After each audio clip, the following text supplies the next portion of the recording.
There's so many rules in 40K, hundreds of events, and constant updates.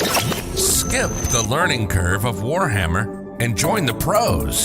Art of War is led by multiple world champions with decades of success. We teach clinics, stream games, and inspire you to succeed at your favorite hobby. Join our global community of gamers just like you.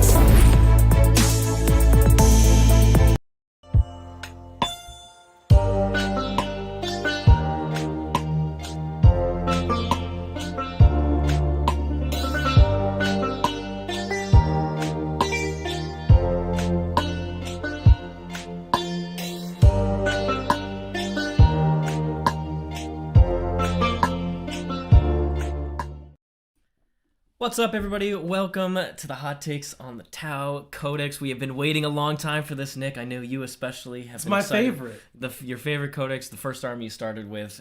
Tau are back on the menu. That's what we want to see. They've been down loitering in F tier, down with guard, and putting them in B tier Siegs. That's where I'd put them. Well, everybody as a collective whole in the community has put them as one of the worst armies in the game. I did pretty decently with them at ACO, You did. but yeah, they have had one of the worst win rates throughout the entirety of the edition. That's because not everyone can be you. That is true. That is true. But new codex, and pretty much what has happened across the game with new codexes is the data sheets, they get improved. All those units that we didn't typically see, they got dramatically improved.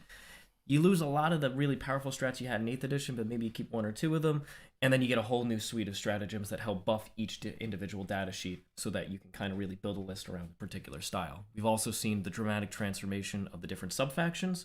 So 9th edition, in my opinion, has had more diversity among sub-factions. There's several that are good, unlike in 8th edition where it was kind of one obvious choice. Playing Iron Hands. Exactly. You're playing Iron Hands, you're playing Tau Sept, whatever it is.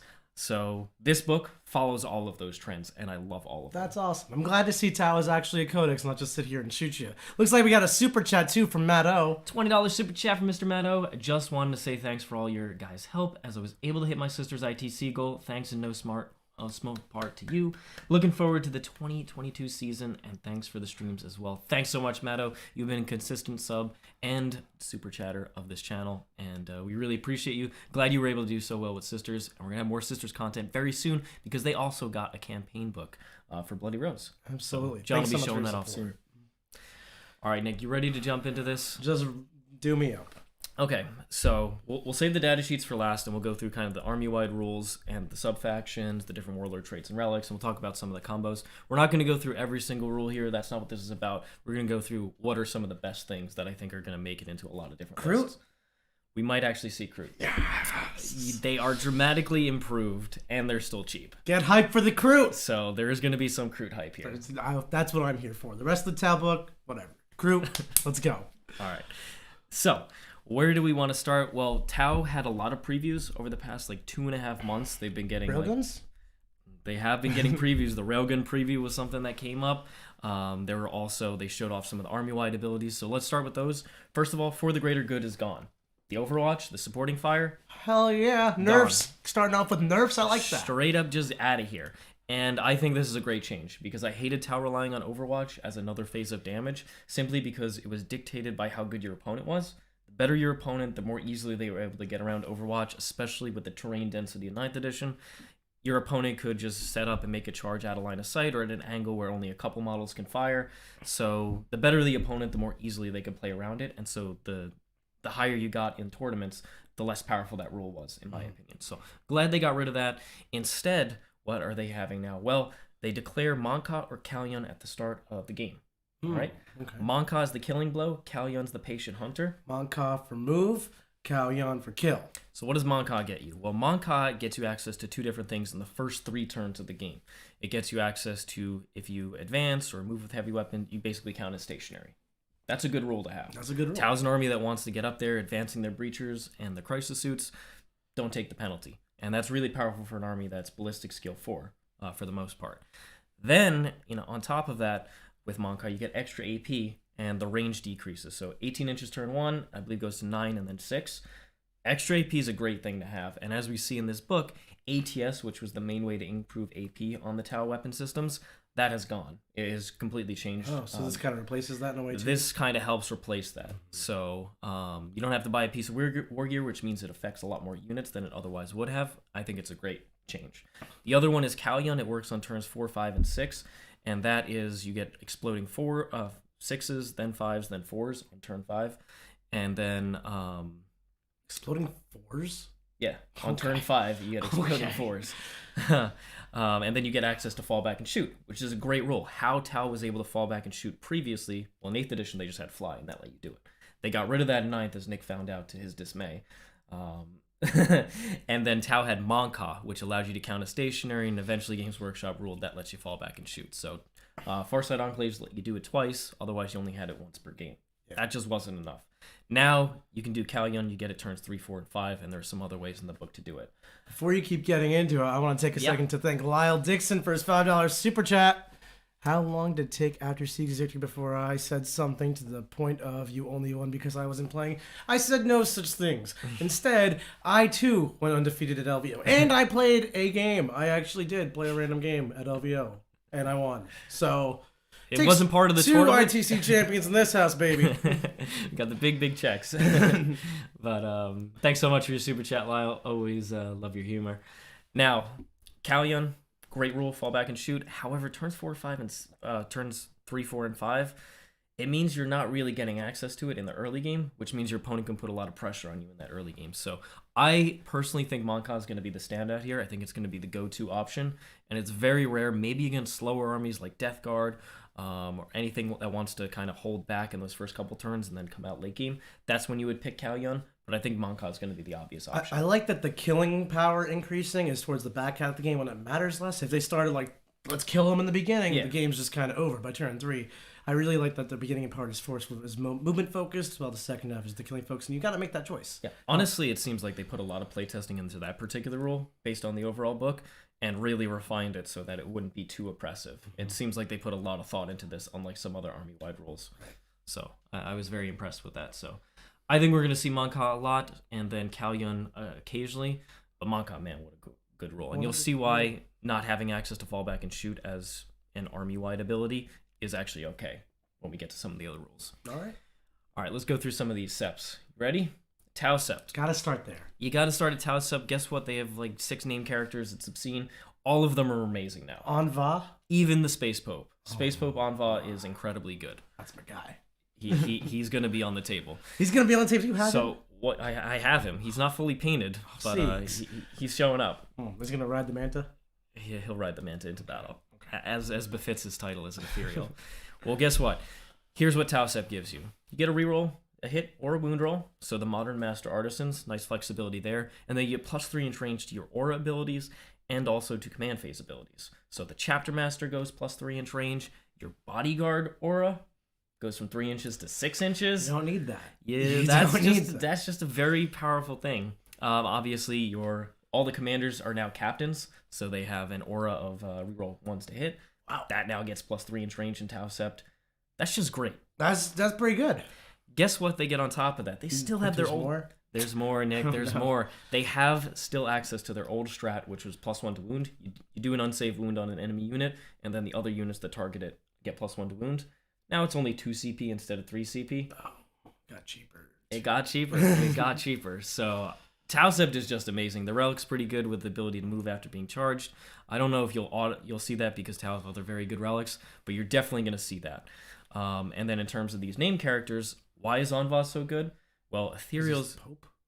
He's a pope. Like, he has a really cool hat. He's got a hat. That's fair. And he's got bodyguards. He's super buffed bodyguards, but he gets access to Invocations of the Ethereal, and there's 3 extremely powerful ones. And his go off on a 2-up. He knows 3 of them and can do 2 of them. Well, guess what? 1 CP. You just gain a CP on a 2-up. So you spend a CP? No, you just he just has it. You just do it. You roll. It's like a litany from the chaplain. Just on a 2-up, you get a CP. Cool. It's just good. Your CP regen's usually like on a 5 or a 6. 2-up. 2-up, I just do it turn after turn. So basically 5 CP in the bank. 4. You roll some ones. I don't do that. Oh. Not when it's important. Not when it's important. Then we got very powerfully 5 of Fiona Pain on a core unit. Crisis Suits went from 3 wounds to 4 wounds. Oh, this unit just has 5 of Fiona Pain, Nick. Our Crew Core? The Crude Our Recruit Tox Core? no, they're not. Okay. No. Not interested. Keep going. No. Because they're auxiliaries, so they need to be in Daliath to benefit from a lot of the powerful rolls. So screw Tausa, play Daliath, recruit faction. If you want to play the Crude Sub faction. Okay, basically. we'll get there. We'll get there. We got a super chat though as Yep. well. Got a $10 super chat. What's the Markerlite viability with Tausept? I saw your list. Looked like you only had the Tetris for Markerlites. For those who don't have access to Markerlites, what would you suggest? I think you could absolutely run the 10-man unit of Pathfinders. I hate that you can't run the minimum units anymore. You have to run the big one, so it's a lot of points investment once you add in the Devilfish. It's called balance. But I think Tetras are amazing because they can get the angles for your broadsides to be able to use their SMS hitting on 3s, with Chapter Master likely from Shadow Sun. So I like Tetras because of their speed. You could end up, if they change Remoras and some of the Forge World stuff, you might see Remoras again. Marker drones that are being in a commander unit that are being bodyguarded. You'll probably also see those a lot. Maybe a Fireblade or Darkstrider. I have him in there. There's a very powerful relic for a Fireblade where you can roll 5 additional dice for your Markerlites. That can help you avoid having to pay for Pathfinders if you want to. So I think all those are options for Tausept, and we'll probably see like at least 2 in every list. But Chapter Master really helps, not having to rely on Markerlites. And Markerlites overall are much improved because guess what? They were a terrible ability in 8th edition. You needed a line of sight and you needed a hit. And with Tau's Markerlites being a heavy weapon, Tau being a BS4 faction, it's just really hard to get a lot of Markerlites on targets. Now, they're in action. Okay. How's this work? You do the action. For each Markerlite, you roll on a 3-up, you count, you put a Markerlite token on the enemy unit. So someone walk me through this. I got my 10-man Pathfinder unit. They all got Markerlites. They're going to do the Markerlite action. Yep, they're going to do it in your movement phase, at the start of the movement. And Pathfinders themselves get to do it at the end, which is powerful. So they get to move and do it. But things like a Fire Warrior with a Markerlite, they're going to have to do it at the beginning. And then that's fine. They go ahead and roll it. On a 3-up, the Markerlite token gets placed on the enemy unit. And then when you go in your shooting phase, you pull the token +1 to hit. So if you shoot, or if you action a unit of 10 Pathfinders, you get 10 chances to put tokens down? Yep. Oh. You roll for each Markerlite in the unit. Can you put them on a variety of units? Yeah, you decide which units you want to place the Markerlites Just on. a unit in line of sight? In line of sight. Does have to be in line of sight. So it's like a really cool flashlight. Yes, it's very cool. And it gives you +1 to hit. So BS4 goes to BS3. But they don't stack, right? So each unit has to pull 1 token to benefit from it. But like if I had 4 tokens on a unit and I wanted my Fire Warrior, my Crisis unit to be +4 to hit. No. Okay. Because there's other ways that you're never going to do that. Yeah, you're never going to do that because they're going to ignore all hit and ballistic skill modifiers. Cool. So you don't need that. Cool. We'll keep going then. Don't let me stop you. Yeah, there's a lot of layers here. So, all right, excellent. Markerlites, we're going to see a handful of them, but let me finish with Tausept. Yes. Okay. Oh, we did. Okay. No. I was just going through the elements for the Ethereals because Anva's the best of them. You're going to see an Ethereal in every non-Farsight Enclaves army. The other one that I didn't mention, so I mentioned 5 of Feel Pain, it's also -1 to hit. So you could have, say, a unit of broadsides. They're 8 wounds apiece now. They're infantry, so they have 2 up armor, 1 up in cover, just sitting there with their toughness, maybe some drones in this unit. And they're going to have a 5 of Feel Pain and -1 to hit. It's not bad. That's pretty dang tanky. So your drones are tougher. Yeah, because the drone, you count the battle suit toughness instead of the drone toughness. Yeah, I'm not cool with any of that. So, I'm not cool with any of that. I've already been bad touched by the drones for years. Kind of done with it, honestly. I really, really love the Invocations of the Elements, or Ethereals. So I think you're going to see at least 1 Ethereal in every non-Farsight Enclaves list. And you'll probably see Anva and Tausept because he has access to all 3 of those. And then you can decide, do I need the extra CP this turn? Or do I need which of the defensive mechanics? So he's automatic. Shadow Sun is also automatic. Why? I don't know. Well, she's a commander, so she's a captain aura. Then she's a chapter master. Tau get chapter master for the first time. 4 rerolls to hit.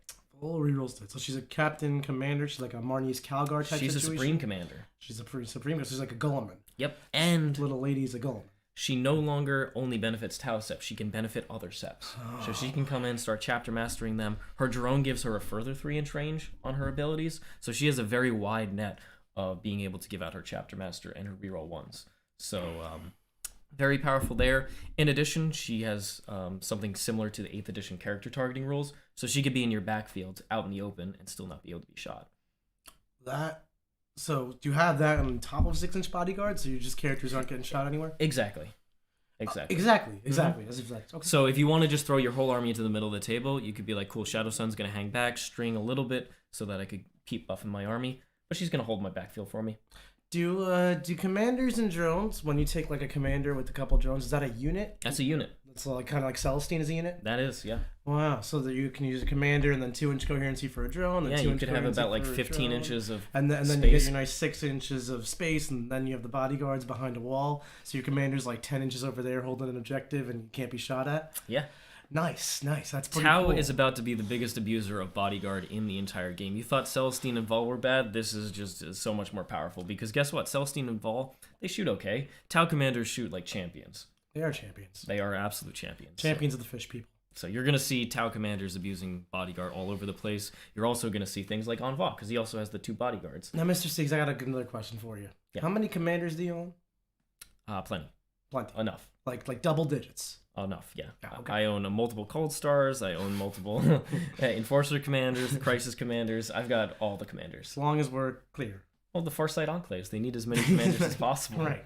You want to run the 8 individually. I do. They're not in this book, though. Okay. So they were unfortunately cut. Maybe they'll find a purpose. It's hilarious. Farsight, the 8 were cut at the same time that all the random weapons got better, because every one of the 8 basically has like one of each of the random weapons, and most of them were trash in 8th edition. Now all those weapons are good, like plasma rifles, and there's no more 8. So hopefully they come back. Are there 7? No. Wow, really? But can you imagine a character Riptide just being bodyguarded? I don't want to. No, no, thank you. So bodyguard abuse, you are going to see all the time. And I think it's going to be a core part of allowing Tau to push a lot of their units up the middle of the board and not having to hold many things in their backfield. You know what? It's just great. I'm going to spin zone this into positivity. For all you Tau players, congratulations. Your Codex has bodyguard abuse. For all you non-Tau players, don't worry. Siegs will win a tournament with bodyguard, and then GW is going to come in here with a big old bat and say, no more. And then broken mechanics are good. Yep, that's how it works. That's how it works. I mean, how they didn't figure it out is just unbelievable. You weren't playing bodyguard abuse armies. It's that simple. That's fair. John was. Well, what is Richard Siegler playing? You know. All right. So let's finish off with Tau Sept here. We're still on Tau Sept. And we're still going to talk about bodyguard, because guess what? Longstrike. He's a character hammerhead. So you got this character. He's this hammerhead. wide. He's this wide. You got a chonky chonker tank with the super powerful railgun that one shots the planet, and he can't get shot back. No, he's just out in the open, hanging around within 6 of these. And I'm gonna guess he's like very good at shooting that railgun because he's long strike. Because he counts as having a marker light in the token, +1 to wound against monsters and vehicles. He gets the free reroll to hit or wound with Tau Sept. So basically, and he's got a free reroll there because railguns just do that, right? That's on the basic hammerhead, I believe. I don't know if he has that. So just hitting on 2s and wounding on 2s and rerolling one of the 2. Hitting on 3s, yeah. Oh, 3s. Yeah, but if you have a marker light, 2s. Just have a marker light. Yeah. Cool. All right. So 160 points. He's a little pricey. He's also got SMS on top of that. A little pricey to one-shot a tank every turn and hold an objective from. Come on. Don't keep going. Don't even. You might end up seeing Long Strike as well. He is. If you're gonna run a hammerhead, you're running him because he can't be shot back. Yeah, you are. That's my opinion. So you don't think people are gonna run those quadruple hammerhead lists like him +3? No, I think that's a garbage fire list. Garbage fire. I think it's really memey. I think it's really good at killing like Crusher Stampede or Thick City or something, but it's not even that good at Thick City. But no. It's definitely not good against the field. The problem with the hammerhead is you come out, you shoot your one shot with whatever your opponent is like accepting. You're gonna shoot this, and then it's all dead. And on top of that, hammerheads are awful in the mirror matchup because of bodyguard abuse. I got my characters here, I got my bodyguards. You can't do anything with the hammerhead. If you poke it out, then I just kill you with the commander. Maybe it's a good thing that bodyguard is such a prominent rule because it makes this oppressive Tau firepower not so hard to swallow. Yeah, exactly. Like, it is good against Crusher Stampede, but at the same time, this whole army is good against Crusher Stampede. Well, okay then. All right, awesome.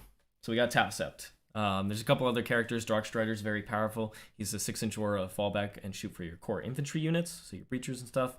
But he's also a picky target out in the open. +1 to wound for one of your units, so broadsides can easily get access to +1 to wound outside of the stratagem. So love that. In addition, he has a marker light, and he's got that pregame move, so he can kind of get the angles you need to, and you can bodyguard him. So it's all good, and he's pretty cheap. So I think all of the Tau Sept characters are actually good, which is rare because usually the named characters are kind of a dumpster fire, and maybe there's one that's good. The fact that every single one of them is useful and good is pretty amazing, honestly. Yeah. That's a word for it. They nailed every named character, even the random. That's the one. first time that's ever happened. That has to be the first time. Yeah. So every single one has a purpose. You can run any of them, and your list is still good. Nice. It's not a meme. If you run like 4 named characters, you wouldn't run all of them. But if you ran all 4 of them, it's a good list. It's pretty cool. It's hilarious. That's all I have to see. All right, let's go ahead and go to Farsight Enclaves. You know it's my favorite sept. I think it is even better than before. Guess what it is? It is, I'm going to guess, Crisis Suits are better. I mean, they are. See, I was right. At the same time, the reasons why are a little different. So, first of all, Farsight Enclaves is very similar to what it was in the Psychic Awakening book, where if you're within 12 inches, you count as having a marker light on the target. Now, one marker light used to be just reroll 1s to hit. You just get that from commanders now, so you don't need that. Instead, it's +1 to hit now. Right. You just count as +1 to hit if you're within 12 inches. So you're just rerolling 1s because you have captain commanders everywhere, and then you're +1 to hit. So you just hit stuff. Hitting on 3s, rerolling 1s, pretty much army wide. Remember when Tau was Blitzkill 4 and they really struggled with that? That's gone. So, awesome. Awesome roll. In addition, you get a reroll, a wound roll, every time you shoot or fight. Yeah. So, awesome. Wait, so the same as Tau? The same as Tau Sept? Tau Sept is reroll a hit or a wound. A Farsight only gets reroll a wound. Oh. But they get addition. They count as having a marker light. So cool. That's awesome. Yeah. Next up for their Warlord Traits, a little memey. It's additional AP on 6s. That used to be the best Warlord trait you had. No, that's a different one. 3 Unity still exists. Oh, it's okay. better than before. Okay. But this one is for the particular commander. He gets extra AP. That's it. And I believe there's one other rule with it. You're probably not taking it because there's much better Warlord Traits. But their relic is the deny, and now they get +1 to deny. Nick saw how powerful I was with just a base deny. Now that I have +1, it's automatic. I'm gonna deny. It was already automatic. Regular old commanders just blocking Magnus out here. Sieg's denies are. This is why he wins tournaments. Why is this good in this meta? Because we got to talk about new missions now, right? We gotta talk about Mental interrogation's pretty much going to be automatic. You just talked about the new missions in the War Room. I did. Guess what? It's 24-inch range, no line of sight. You pick a character on a Warp Charge 4, I believe it goes off. It doesn't need line of sight either. Yep, you get 3 points. That is going to be a secondary almost every army that has a Psyker is going to take. Yeah. Especially against an army like Tau, you have no psychic defense. So being able to take Farsight Enclaves and throw that Deny Relic in there, that means it's not automatic that they get those points, and it's a risk to take it. Cause and you may not I'm gonna one. blow CP reroll on that, get you a 0 on your secondary or 3. Yeah, for sure. I mean, it's 3 points every time you do it. You might not do it turn 1 because maybe no one's in range, and then it gets denied 2 out of the next 4 turns, and it's like, oh, I scored a 6. That's not supposed to be a 6. Especially because the tower characters want to be more towards the middle of the table, abusing that bodyguard rule. You're going to be able to get access to it. So I really like. I'm a big fan of that. So overall, I love having access to a Deny Relic, especially in this upcoming meta. We know Siegs. Yeah. Then their stratagem, Nick. What's your strat? Depends on how many models you have in the unit, but you're going to probably have more than 3 models in your crisis unit. When they come in from reserve, 3 CP, full rerolls to hit and wounds. All right, let's move on. We don't need to talk about that. That's just great. That's just a great strat. It's pricey, but if you do it twice, like... So, like, are you going to take, like, 9-man crisis units? You can't anymore. You can't? They capped at 6. Oh. Capped at 6. Are you still thinking of taking a 6? And just... Yeah, I think so. Probably 5, but some of the lists have 6 models in there just to get max efficiency on them. So I think the package you get from Farsight Enclaves is very, very good. Love it. Yeah. So Tower Farsight, which one are you leaning towards? Or you can't go wrong. You can't go wrong with either of these choices, in my opinion. Next up, we have the Boar Concept. This is the last one I'm going to go through because I think the other ones are a little... Excuse me, Daliath crew. All right, we can go through the Daliath just for you. Thank you. But it's just your show over here. I'm gonna skip Viorla and Sasea because I don't think they're particularly good. Let's do Daliath for Nick. All right, here we go. Coach. Septenna is trading partners. I have to read this one because it's not as good as not as easy to memorize as the good ones. Not downloaded the program yet. Okay. Each time a ranged attack is made against infantry unit with the tenant, if you're not within engagement range, you get cover. You get light cover. Cool. Okay. Who likes cover? It's not bad. Cover. And then if you selected the a Tau philosophy a tactical philosophy at the start of the battle, Tau auxiliary units that are from the same detachment benefit from it. So it allows your auxiliaries, your recruit, your Vespid to benefit from Monkar or Kalyan. That's awesome. So- You want your crew to be moving around, exploding fours on turn 5. Yeah, I mean, you really do. That's what you want. You want them doing fall back and shoot. Then you get access to a aura, which helps the Daliath or auxiliaries within 6, +1 to their leadership. Cool. And then while the friendly auxiliaries are within 6, they're treated as not having the Tau auxiliary keyword for the purposes of marker lights, so they also benefit from marker lights. So you can get some efficient Vespid here shooting, and their profile was improved. They are 2 damage now. Vespid. Wow, and Vespid are like the cousins of the Croots. They're definitely cool too. Exactly, they're very cool. They went to 2 points as well. They went down and got better. Yes. Classic. So most of the things didn't go down too many points, but that was one of the units. But you know what? Vespids deserved it, and Kroot deserved it too. They did. I think Vespids are very, very good now. And so those buff, and then their signature system is the dynamic mirror field. It basically has 8th edition character targeting. If you're not within 12, you can't target them. Unless you're the closest eligible target, and then 5 of invuln. It's fine. And then outflank lets you pick a core unit or the auxiliary unit from your army within 9 of any battlefield and bring it into reserve. So you can have Vespid just come down, do the action, go back up if they survive. You can have Kroot go into reserve. Yeah, you could. Outflank 20 Kroot, charge something. No. You could. You could, but You could. no. So they're pretty much buffing the auxiliaries. So if you wanted to run auxiliaries, you want your crew toxins like Nick does, you can run Dahlia. Yeah. Who doesn't want Kroot toxes? Raise your hand if you don't want Kroot toxes. Send us a super chat if you don't want Kroot toxes. Dahlia is down there with Sasay and Viorla for... You're probably not going to see it very often. Excuse you. But Borkon is up there with Tau Sept and Farsight Enclaves, in my opinion, as you will see it. And what is Borkon? Well, +4 inch range to your range weapons. That's just great to have. Means like air burst, go up to 28 inch range. That's pretty darn powerful. All your burst cannons going up 4 inch range. All those smaller guns like the flamers going up. That actually adds a lot. So that's a great thing to have. And then in addition, each time a ranged attack is made with a weapon with a strength characteristic of 7 or less against a vehicle or battlesuit unit, so things like your broadsides or your crisis suits, even a storm surge, -1 to their strength. So a lot of those medium strength weapons, they get quite less efficient with this.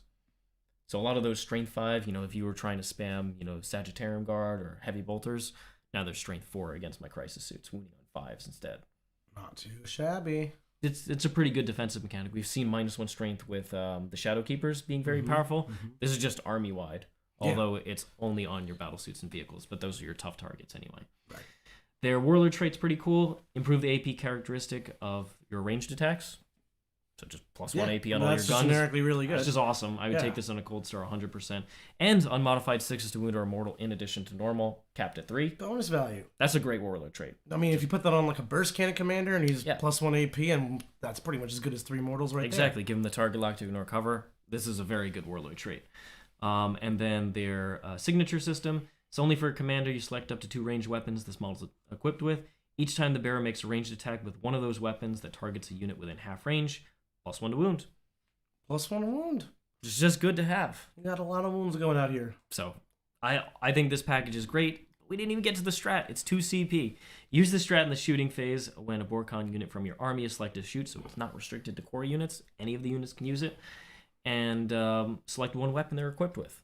So this could be, say the Storm Surge's 2 shots that are like flat 12 damage.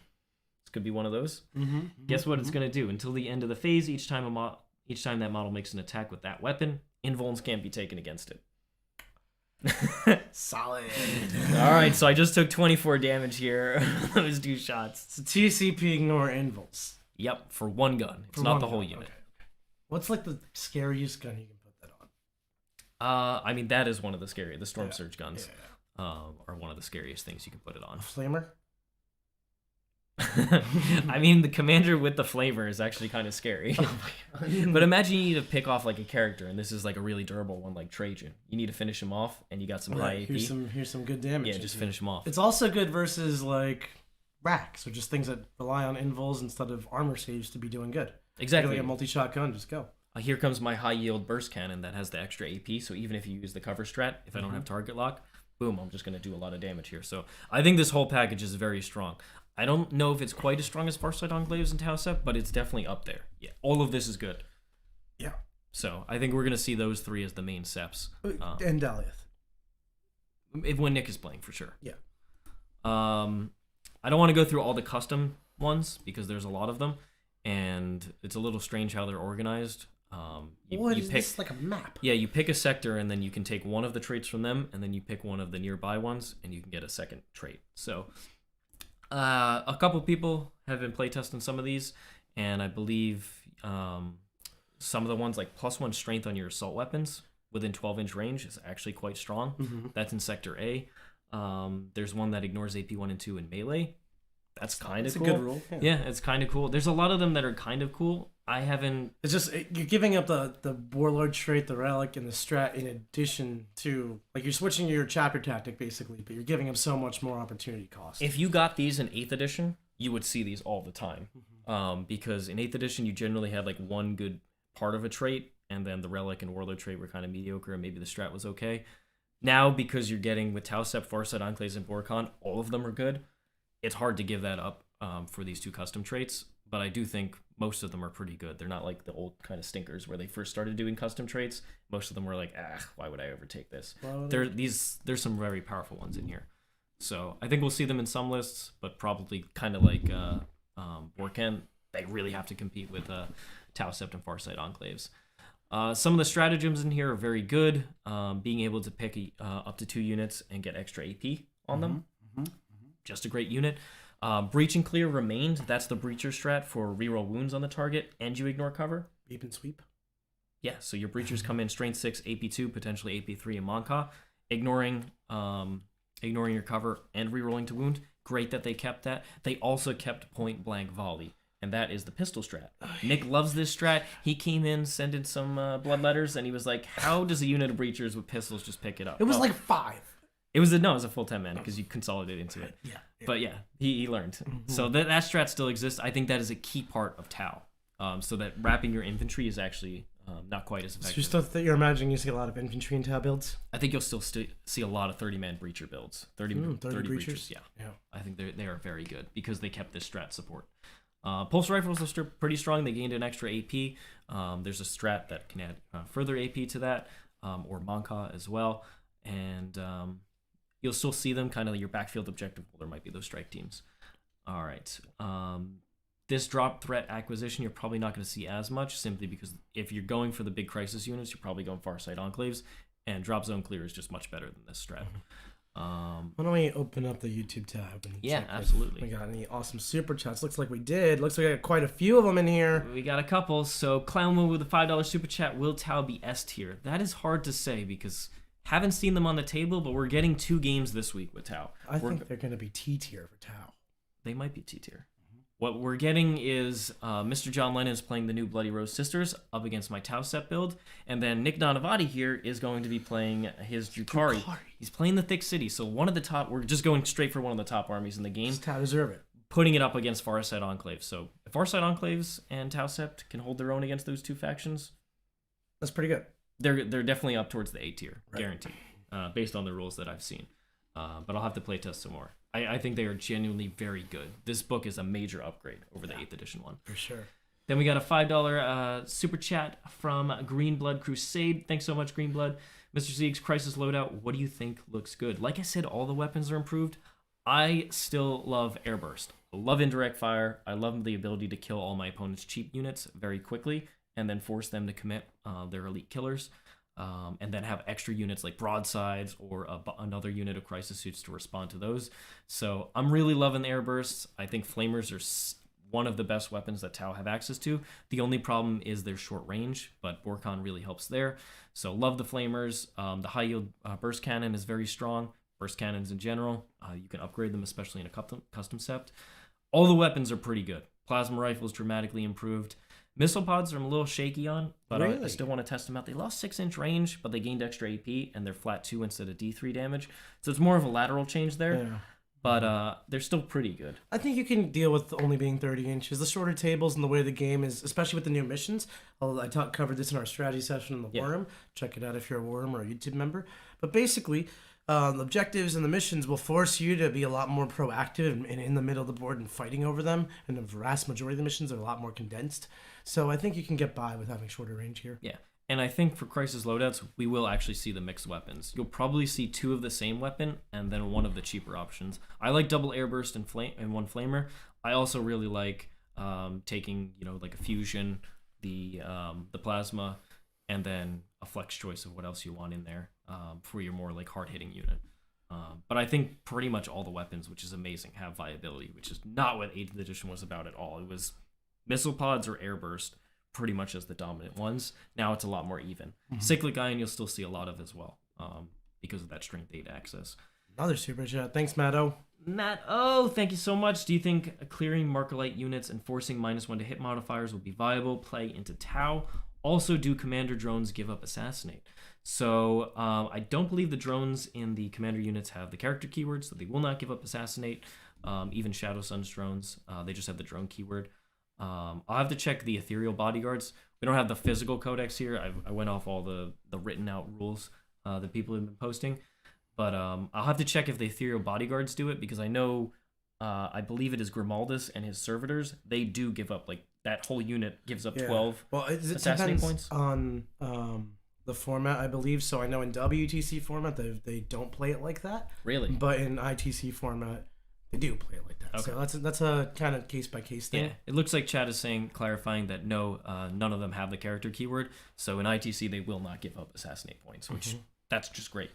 But you are taking a lot of characters anyway, and if you're tempting people to take an assassinate, I love that. Craig D, thanks so much for becoming an Art of War member. Very much appreciated. So much hype there. You're going to see all sorts of awesome War Room content in our membership tiers. Yeah. All right, let's go back into this. So I'll pick out a couple more stratagems. Savior protocols no longer is a datasheet rule, Nick. So drones don't bodyguard the commanders and riptides and all that. They start in the unit. So instead, they are ablative wounds in your unit. So say an example, I bring my Cold Star Commander and I have 2 shield drones in there. Shield drones are 2 wounds a model now. They still have their 4-up invuln.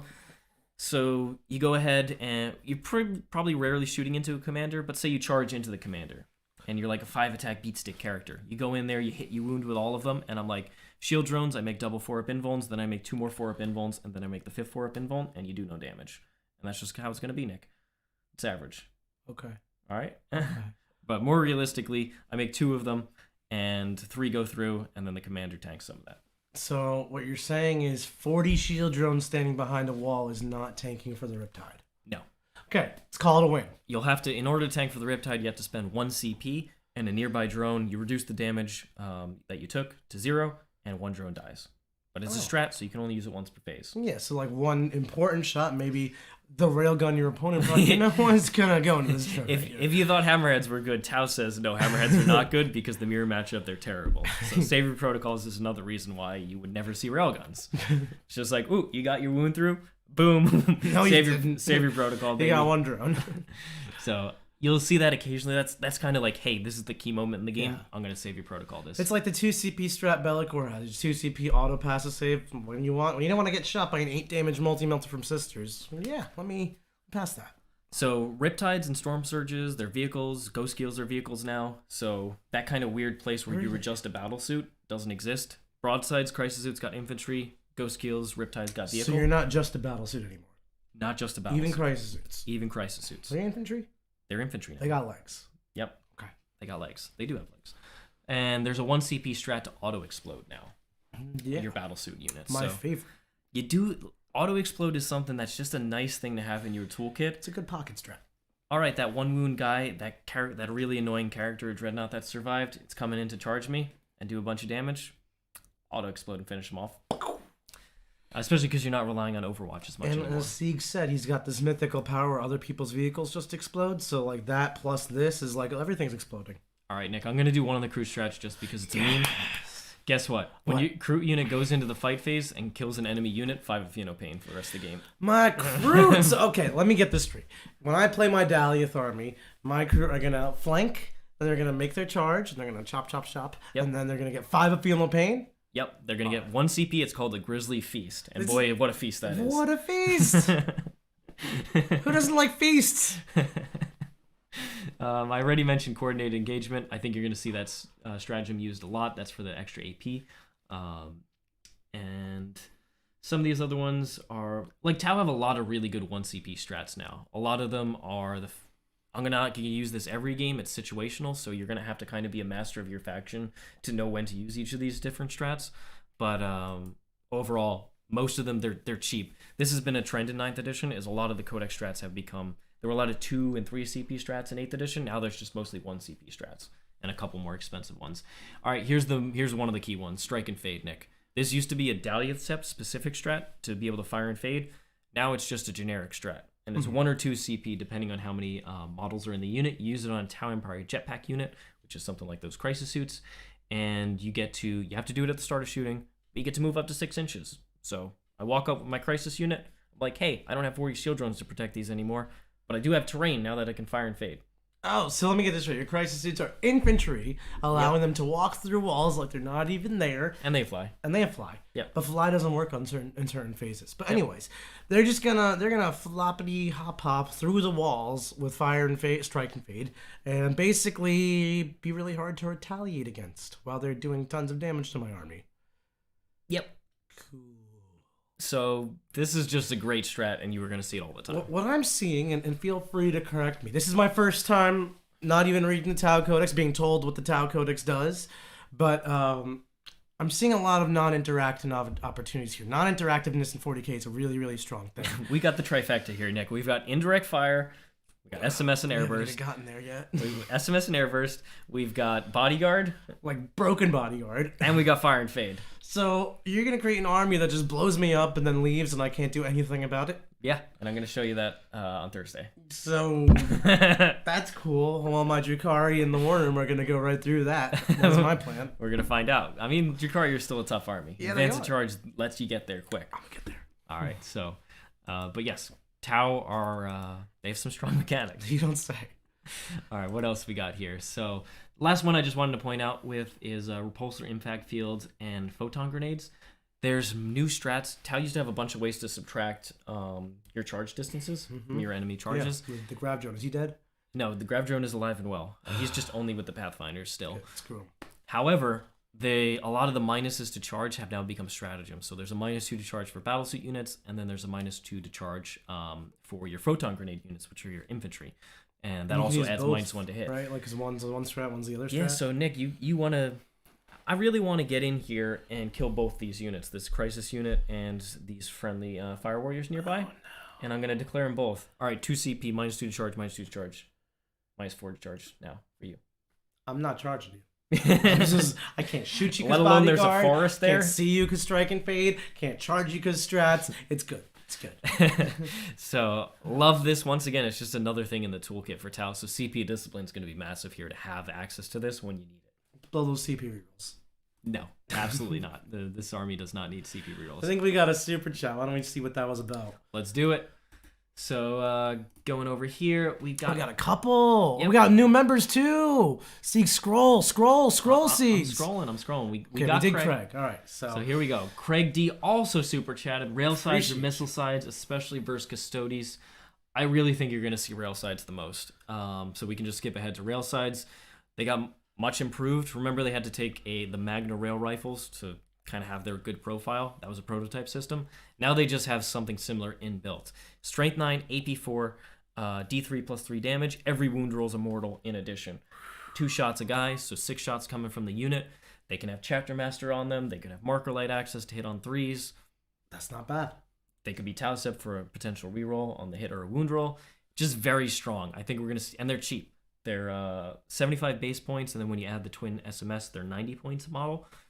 They went up, broadsides went up to 8 wounds, and they're actually good in combat now because they're strength 6, AP 1 because of their bulk. They're crushing bulk. They're crushing bulk. Okay, with their bulk, they're going to crush you. So I think we're going to see rail sides just because they do fill that anti-tank role very nicely, and because of the ethereal buffs, like I talked about, 5 Pheno paying -1 damage, -1 to hit, you can really protect them. Well, obviously, shield drones in the unit as well. So. Missile sides are cool, but I think the Crisis unit can replicate missile sides, whereas rail sides do something very unique in the army. So I really like rail sides, especially in Tau Sept when you're running Shadow Sun. I think we're going to see them a lot.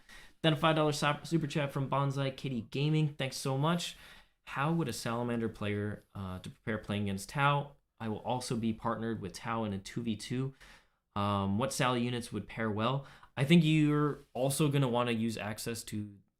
I think aggressors are still going to be very strong. Just volume of fire into this army. Being able to clear the breachers and the devilfish screens quickly and then get into the middle of the table is going to be very important for other armies. And Salamanders have ways to be untargetable, or you can only target them at certain angles, and that'll force the Tau player to play into your hands. So that's going to be very useful.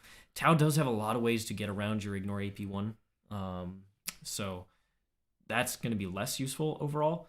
But I think having some sort of unit that can pick up all the cheap units and get through the drones that are going to be hanging around, that's going to be very powerful. Salamanders also have self-sacrifice, so you can really use that along with Bodyguard yourself to kind of play Tau's game back at him once you shoot. So I think that would be a really powerful tool to use. You're going to want a lot of different instances of shooting. So here's a couple multi-meltas, here's a couple anti-infantry shots, so that you can start having them take the wounds on, for instance, the broadside, start tanking the anti-infantry firepower on them.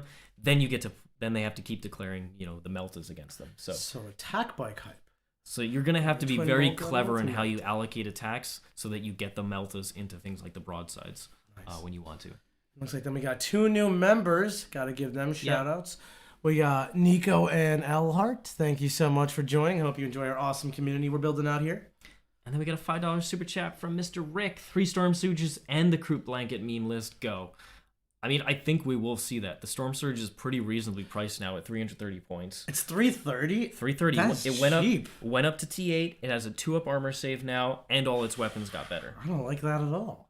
You might see triple Storm Surge. I don't need that in my life. You might actually, because it's half your list, and then with Kroot running around, you got a great screening unit there. Kroot are running around.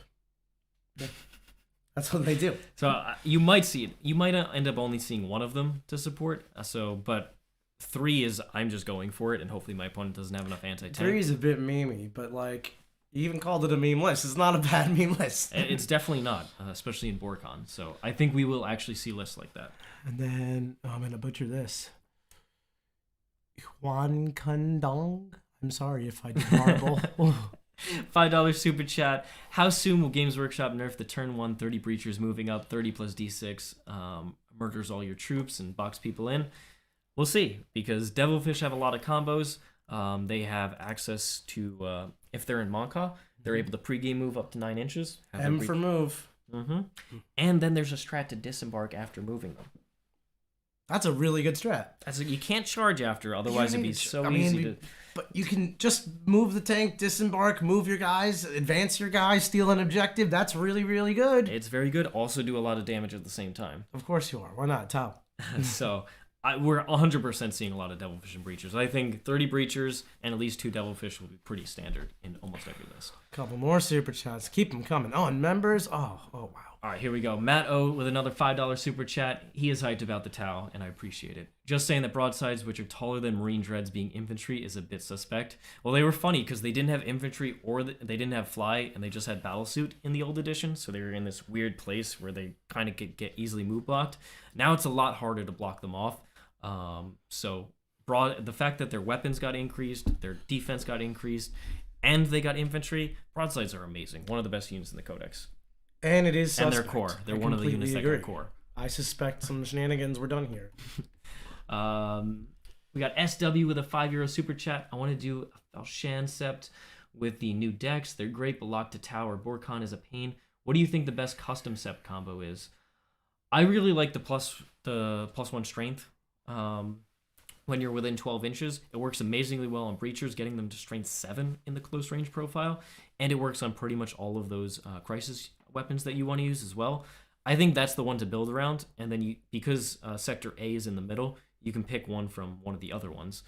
That one, I'm not convinced what it should be, but I really like starting with that particular custom Sept.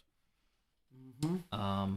Mr. Carey K, 5 months for 5, been a member for 5 months. For stats that work in a phase, for example, the Savior Protocols or the -1 damage, you use them multiple times in a turn or battle round. So for strats, you can only use them once per phase, but you could use it in the shooting and in the fight phase. Right. Yeah. Mm-hmm. Yeah. There's nothing preventing that that I've seen.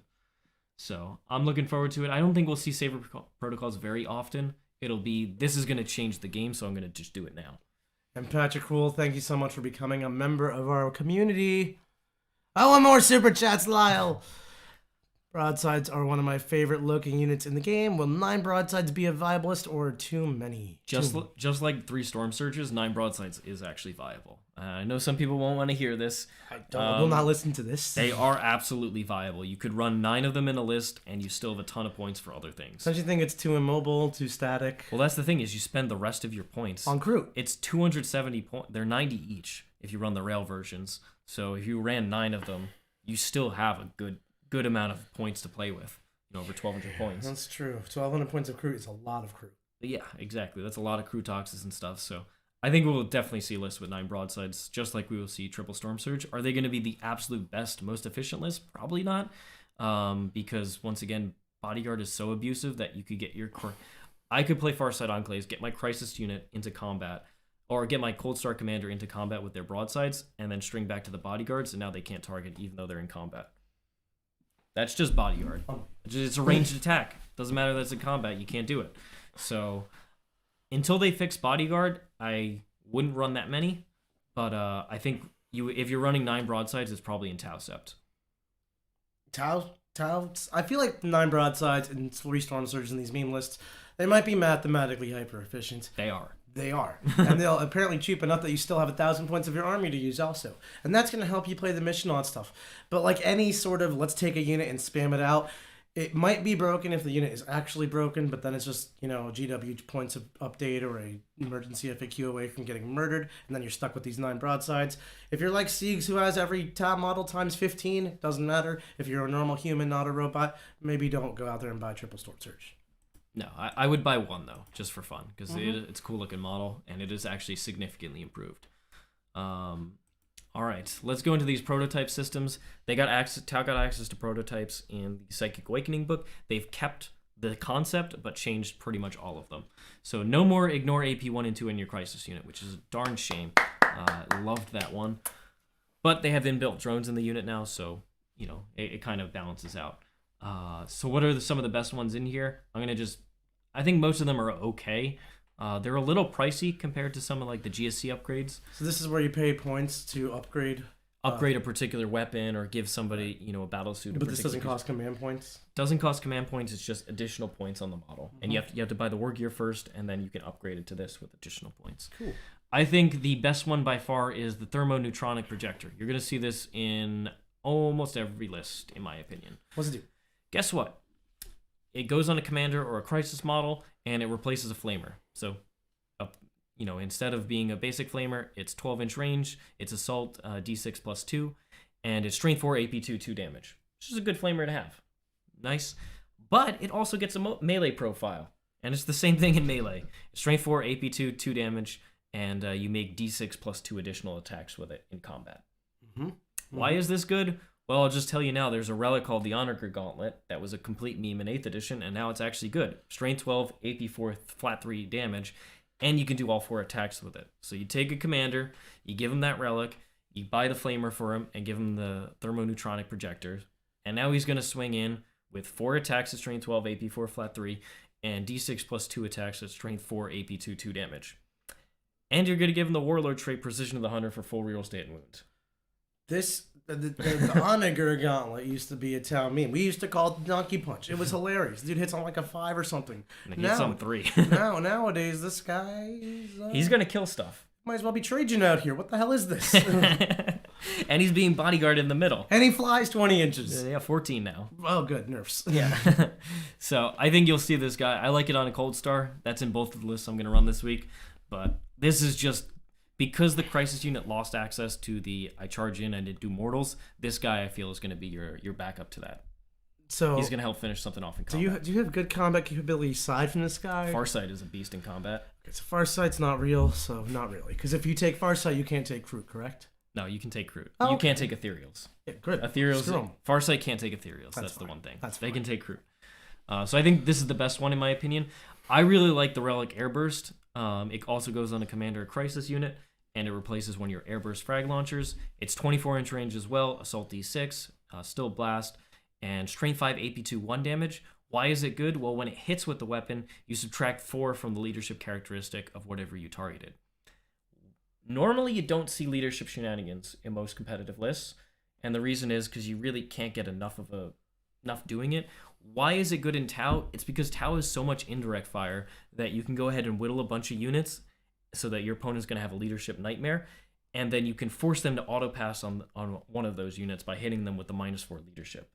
I think it combos extremely well with Airburst and SMS. That's not bad because you do a lot of little chip damage all over the Chip place. damage, so they're likely going to fail in like 2 or 3 places, and then you're definitely going to fail here, so you better auto pass. Remember, auto pass is a once per game strat, so like when you get that out early, it's like, I'm going to keep doing this. Because now maybe that play where they survive on objective is not going to happen because they already spent their auto pass. Right. So I like this one. I don't think it's mandatory, but it's a really cool tech piece to build in. Especially as Horde armies are losing access to I'm Just Fearless, which is a big deal.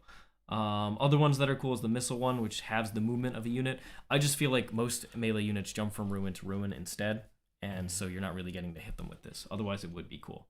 So those are the prototypes.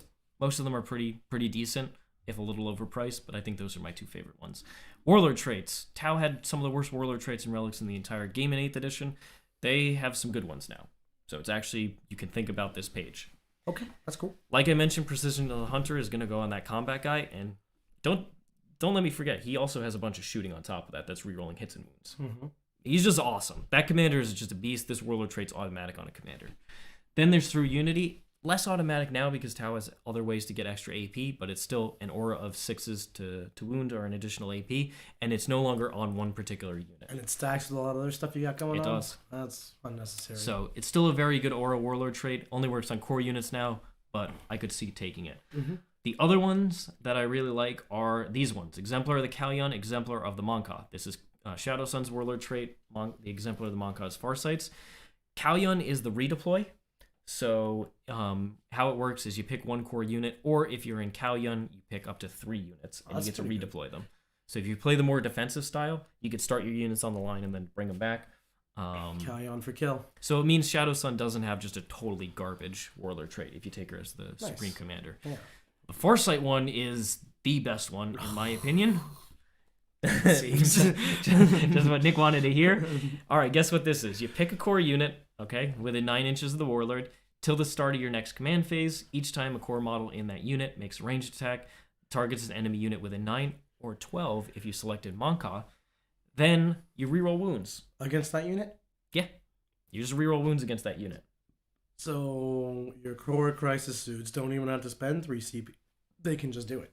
Yeah, if any enemy units are within... So you could split fire. If any so units, all of them. You're rerolling against all of them. For all your models in your unit, get to reroll wounds if they're within 12. Uh-huh. So How am I supposed to beat you on Thursday? This is just an amazing Warlord trait, and the fact that you can go in a big unit of crisis suits or a broadside unit. Amazing. The closer you get, it's just devastating the amount of damage you can put out. So this Warlord trait's automatic. It's going on somebody for sure, and Farsight brings it himself. All right. Then we go over to the Kroot Warlord traits. You're probably rarely going to see these, but Nick, do you want me to go through them for you? I'm going to go through them for you. How about that? So the first one is while a friendly Kroot unit... It's Master of the Hunt. It's Master... Oh, I didn't see the name. Master of the Hunt. It's an aura. So while a friendly Kroot unit is within 6 inches of this world, each time a model in that unit makes a ranged attack that targets a unit within 12, the target does not receive the benefit of the cover from that attack. That's awesome. Flank 20 Kroot, just deploy 20 Kroot, rapid fire, no cover, kill all the Space Marines. Well, just think you're in Dahlia Sept, so you benefit from the tactical doctrine, so now you benefit from Monka, and you're going to get extra AP now.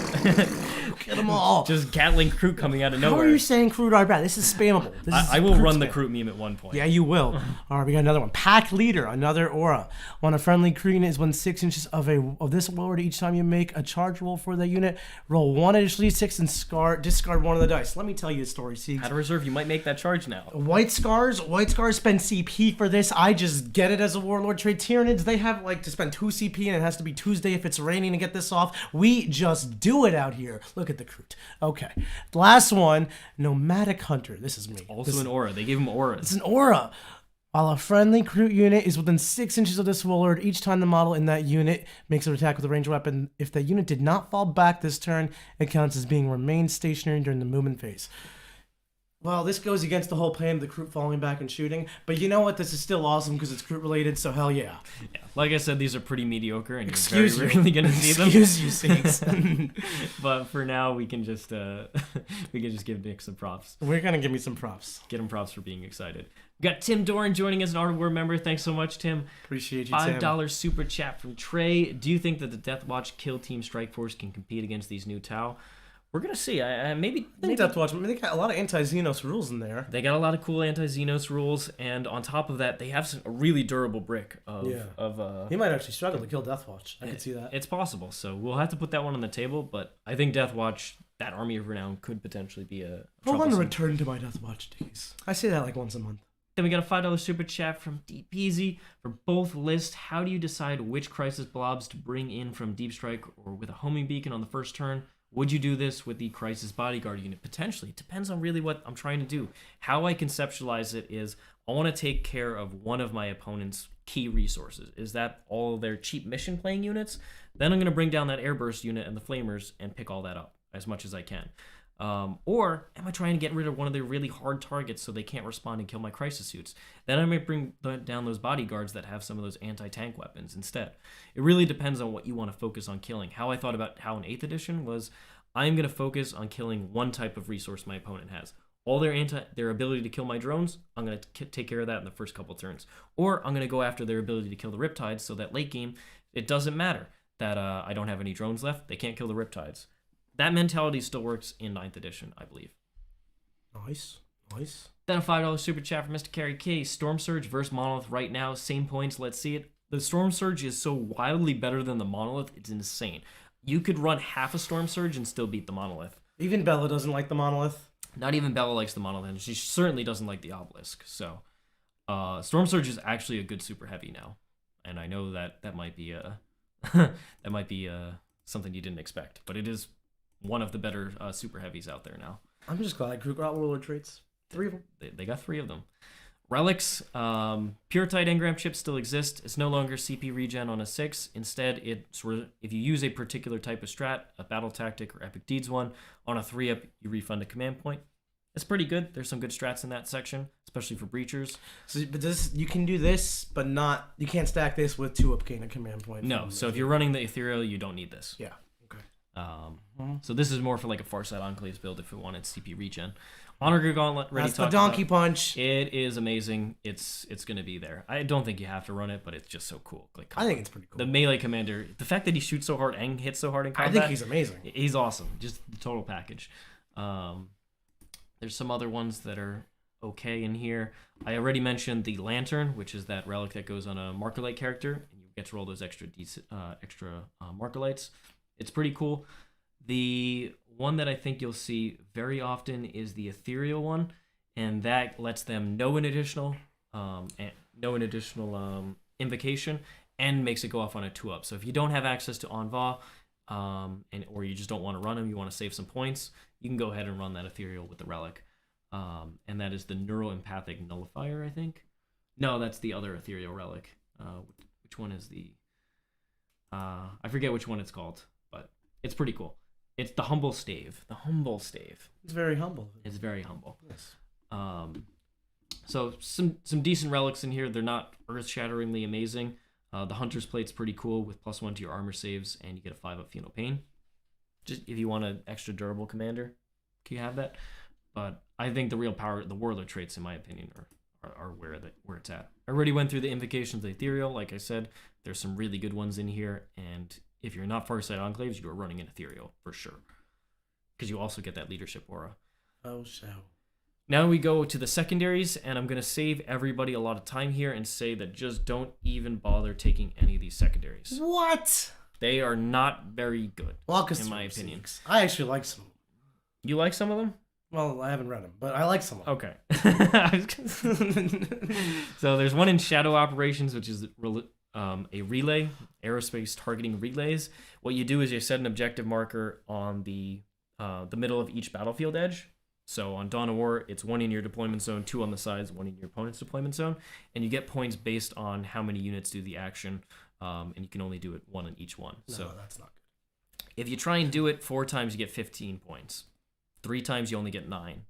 just no. Like, you're gonna get 1 for sure. That gets you 2. That's not. Then it's going to be Then hard. it gets hard. You can do it if your enemy units are nearby. However, your enemy units could physically block off the space where you can do the Is it actions. complete at the end of your turn?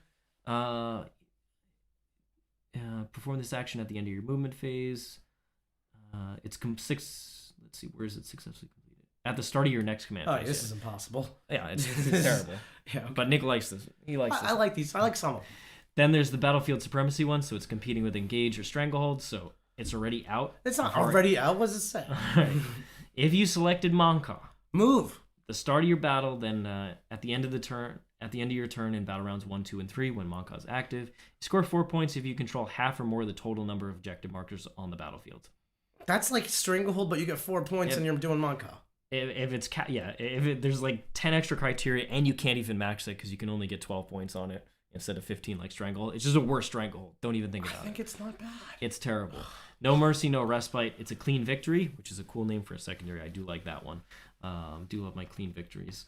Then it's also related to Monka and Kalyan. If you're in Monka, then at the end of battle rounds 1, 2, and 3, you score each of the following: 1 victory point for 1 or more enemy units that were destroyed, and 3 victory points if 3 or more enemy units were destroyed.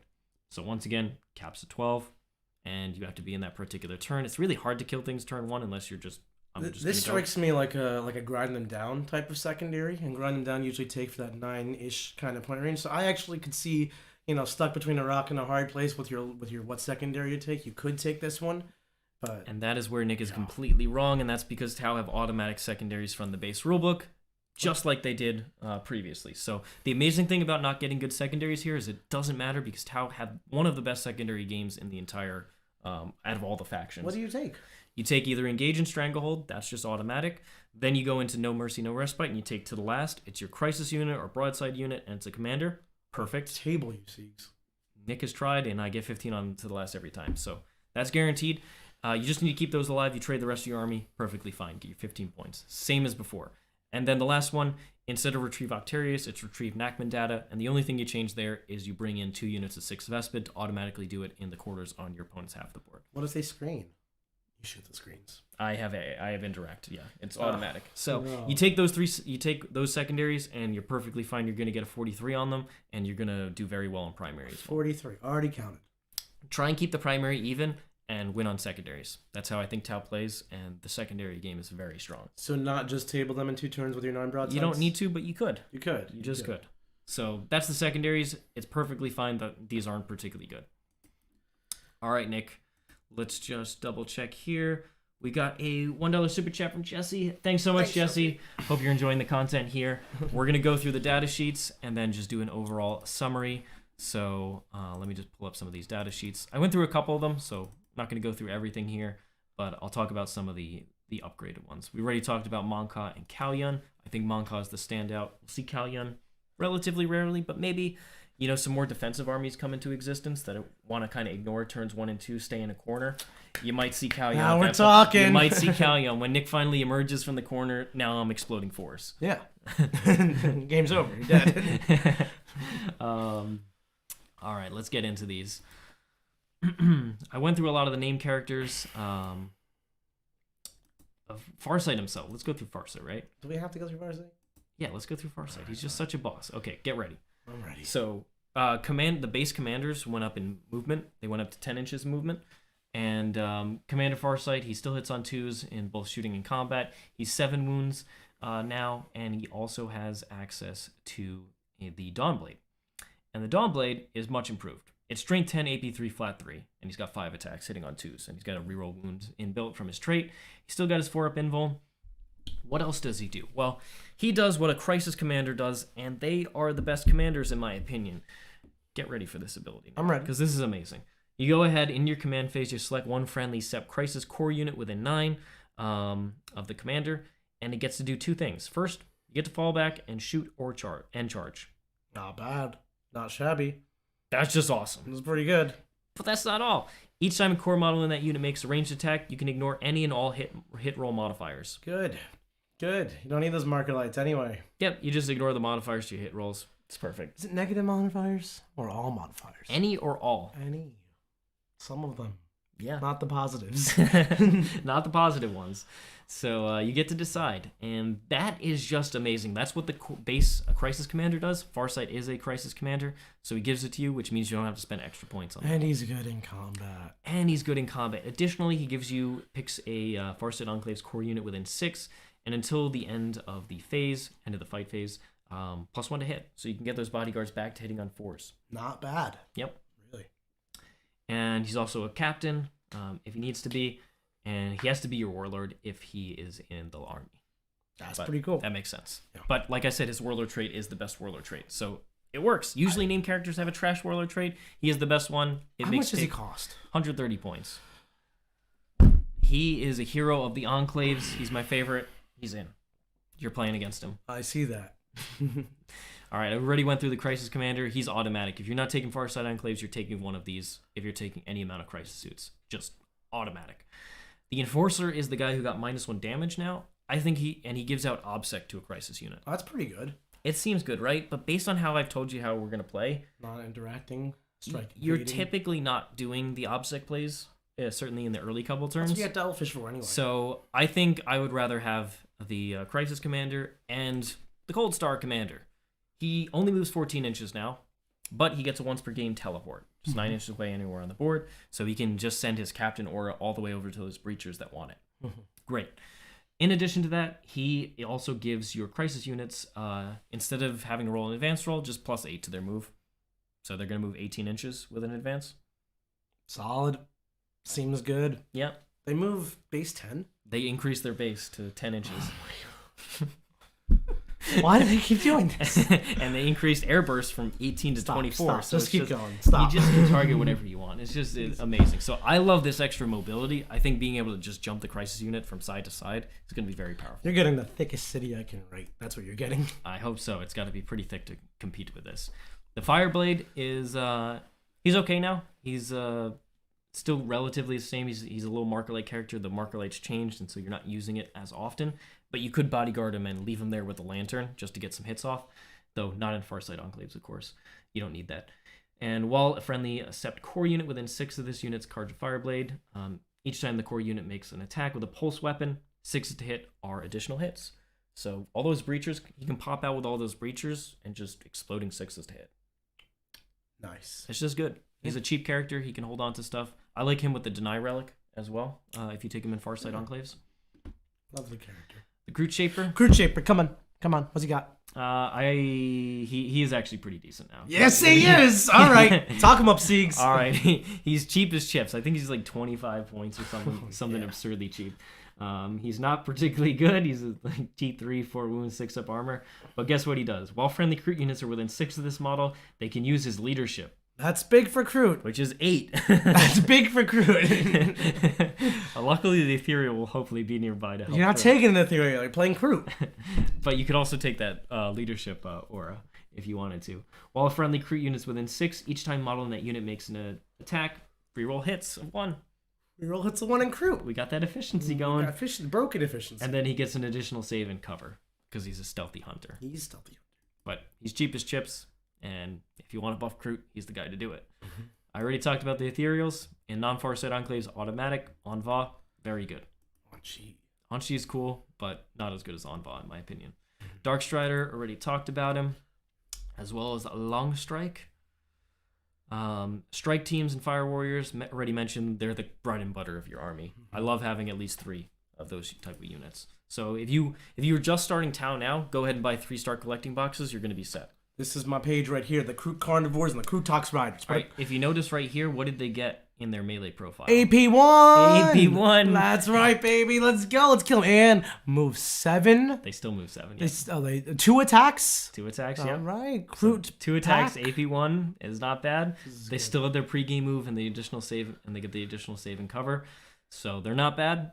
They're not core, but whatever. If they're in Dahlia, they're actually not terrible. But generally, the reason you're going to see them is just a cheap screen. They're only 60 points for 10. And that's a decent screen. The Crutox is hilariously 2 damage in combat now. It still has like a terrible Crute gun, but he's cheap. Cheap? Yep. But he's got Crutox fists, okay? He's like fist bumping out there. Crisis battle suits, already talked about them. Same with the bodyguards. They're amazingly good. Still very strong. Stealth suits, they're still a little on the pricey side in my opinion, but they get an extra save and cover, extra +1 to their saving throws, and they're always -1 to hit like they had been. In addition, the homing beacon has changed significantly. And that's the reason I think you'll see stealth suits is they're not really good at retrieve Knackman anymore because you don't want to take a full 6-man and do it with that. That gets very pricey. Instead, they're here for the homing beacon, which is an action that you do in your command phase, and you can pick a friendly Sept Crisis Core unit that was in the Manta Hold and bring them down within 3, more than 9 inches away, and you can do turn 1. Yeah. So I could just Alpha Strike you turn 1 with a giant airburst unit. Pretty cool. Yeah. So they combo super well there. In Tausept, you could actually go ahead and forward deploy them, risky. Use Shadow Sun's Exemplar of the Kalyon to get them back if you wanted to. So that's a pretty interesting little combo there. The Ghost Keel, the new rule that they got is, where did they put it? So they still subtract 1 from the attacker's hit rolls. They still have their Infiltrate. And where is...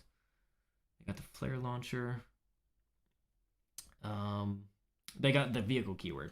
So, honestly, there's a lot of rules that interact with vehicles where you don't really particularly want to have the vehicle keyword, but I don't think it's that hard hitting for this unit. It's relatively cheap at 160 points. It's fine. I don't believe it has the... You can't buy the 4-up invuln anymore for it. You can't buy the shield generator, and I think that hurts it quite a bit. But overall, it's a decent unit. In Monka, it gets access to the extra AP, and it's relatively durable at T7 12 wounds, 3-up save. But it's okay. It's okay. Yeah.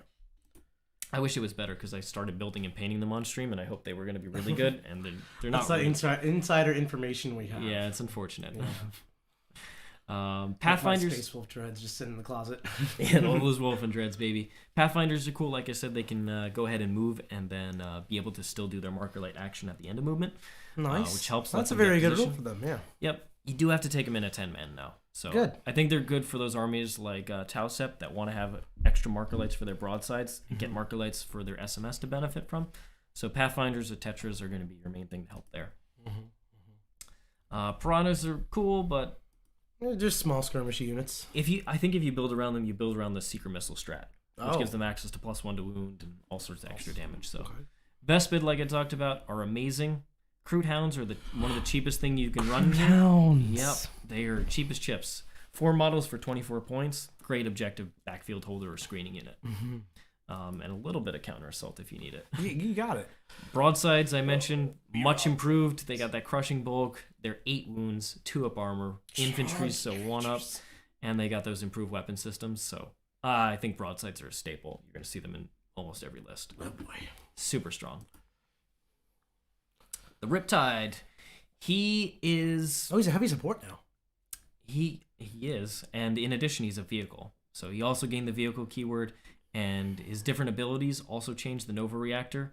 So it's done in the command phase now, and you can go ahead and get a 5-up Feel Pain, which is actually pretty cool. That's really good. And then you could do the potential 2d6 move in the charge phase, so a little fire and more fade fire action. And fade, yeah. Yep. Keep it up. And then you can also go ahead and increase his weapon profiles. So could do any of those. He's still pretty pricey for you. What you How bring? much does it cost? It's in the 300 area. And the 300, just take a Storm Surge. Yeah, so he's still pretty darn pricey, and it's because everyone already owns 3 Riptides. They already own. We've been there. We've done that. We've done that. I think you could still run it, like in Borcon, being able to turn off invulns on his accelerator gun is actually still pretty good. And he has access to the Nova Boost profile, which I really like, the access to not take damage in return. So decent, but I don't think you're going to be seeing him over broadsides or crisis suits for a little while. Hammerheads, they're not good. They're just not good. Hot take if I ever heard one. Hammerheads are not good. They're just not good. If you cannot deal with hammerheads, your list is not good. ITC champion, #1 top player indisputably says hammerheads are not good. Get that in a quote, They're not in a single one of my lists. I didn't even take the long strike, even though he uses bodyguards. So I don't think they're very good. I think their defense is still terrible. And if you get to commit them for 1 shot, and then they are dead. If you're playing against anybody who's good. So anyone's got range power. Yeah, anybody who's got range power, which most armies bring in like 1 or 2, or they just use terrain to make it very hard for them to get Honestly, angles. I would include like some range firepower to combat the hammerhead hype that we're about to see. Although Mr. Siegs might just shut it down before it even got started. Bodyguard, baby. Bodyguard. $5 super chat from Kyle. What secondaries should us regular people take instead of to the last? You know, people who don't have a Star Guard level of understanding of the game. If you don't, both No Prisoners is much improved, and most armies are going to give it up for round of 10 points. So I would look at doing something like that. Getting one of those types of secondaries. Or you take that Tau secondary that Sieg said was terrible that I liked, and then do that one. Don't even think about it. Because you're forced into the first 3 turns to do it. That just puts too many restrictions on there. I feel that. I do. Then we got a $5 super chat from Sean. Thanks so much, Sean. Viewpoint of Remoras in the new Codex. Aircraft/drones can marker and shoot. Normal weapon still, plus Seekers. The problem with Remoras is they used to be your best engage in all fronts unit because, they just turn one, they'd fly up, do it, and they were pretty annoying to kill. Now that they are not vehicles or monsters, they do not count for engage because they're only a single model unit, and engage has changed in the new mission packet. So if they get the vehicle keyword, then I would like them a lot. I'd put them back in my list. Remember when I thought they were vehicles? Nick thought they were going to be killed by Starweaver jet bikes. And Skyweavers, yeah. And I just told them no, they're not. And they didn't. Instead, they killed his Shadow Seer in combat. And then they killed his Reaver jet bikes in combat, too. This channel's cursed. I'm going to just kill you with the Vespa this time. No, not them. I'm gonna leave your crew alive. So if you take a lot of crew, it's going to be a hard game. It's going to be 1 unit of crew. But yeah, I don't think we're going to be seeing Remoras unless they get... But I expect Forge World to get updated, like Tetris and stuff, and we'll see what happens. Kind of like Custodies are going to need a Forge World update as well to mesh with their new Codex. Let's see. There's only a couple left here. Skyray. It used to be that you shot your missiles, you're done. And now you have... Your weapon is a missile rack. So it's a Seeker missile rack. It's heavy D3 +1, and so you get to shoot that turn after turn. That's kind of cool. I think it's a huge improvement for the Skyray. Big. And like I said, Seeker missiles have a very good stratagem for access to +1 to wound. So I think you could see Skyrays. Not my favorite unit, but I think it's not bad. Almost everything in this book is viable now. Yeah, and that's so much different from the 8th edition Codex where there were like 5 data sheets that were That's really the direction they're going with a lot of these codex. You're seeing all kinds of diversity on these tables. Like all the lists in top 8, I was just saying. The years prior at LVO when people were winning, it's like there was one list you kind of expected was going to win. And then even this year there kind of was, but it did not win. On top of that, they all looked different to each other. So that's pretty cool. Diversity of and internal balance with the Codex. Games Workshop did an amazing job on this Tau Codex, so kudos to them for doing that. The Devilfish itself, this is the last data sheet I really want to talk about, and it's one of my favorite units, Fish of Fury, Nick.